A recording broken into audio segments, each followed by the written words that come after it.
Hey guys, I'm going to show you really quickly how to take your body composition measurements. You're going to want a soft measuring tape like this. Now, there are a few reasons why we are taking this measurement. First of all, it's a great tool to keep you motivated, kind of seeing that progress that you're gaining. It's also really important to track your progress and to do so in a few different ways. Measuring your weights is great, but it's not going to paint the whole picture for you, especially as you start to kind of transition some of that body fat into muscle. So composition is a much better way for us to actually track and see our progress. A couple things to keep in mind.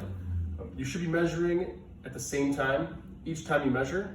So let's say you're measuring first thing in the morning when you wake up. You should do that every single time you measure. That way, the results are consistent. If you measure, one day first thing in the morning, and the next time you measure is after dinner, you may see some differences there as far as your composition that doesn't actually dictate your progress. So be consistent with when you measure. Also be consistent with where you measure. It's really important that we're measuring the right spot each time.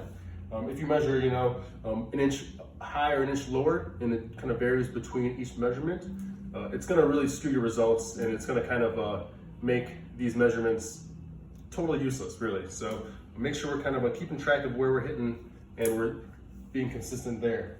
So 4 spots that we're going to measure, and this is a little easier with a partner, but if you're by yourself, you can still do it.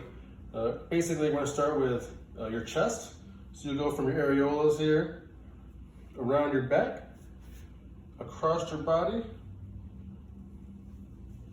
and do this the best you can. It is important to kind of make sure that the tape is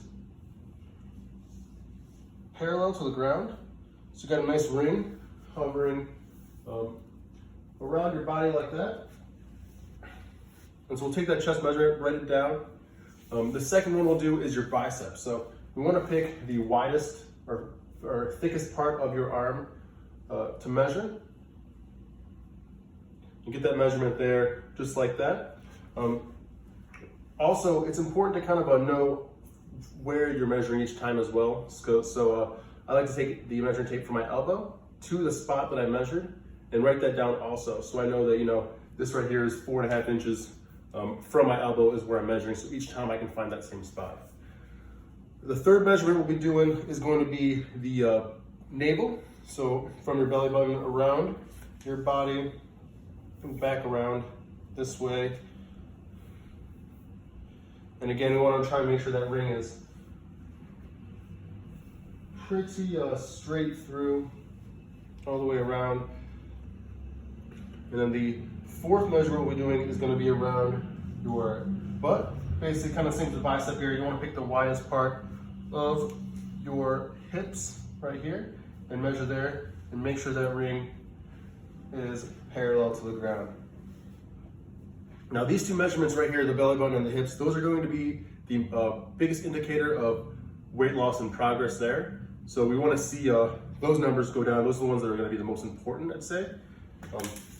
Another one that you can do if you want to, this one's optional, is your bicep or your bicep femoris, or basically your leg here. So same thing with your bicep, is you're going to want to find the widest or thickest part of your leg, measure there, get that measurement, and then from there, measure from your knee so that we can be consistent each time.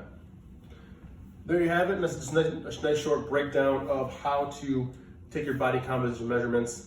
If you have any questions, please go ahead and leave a comment in the comment section here, and I will answer them for you. Hope that was helpful.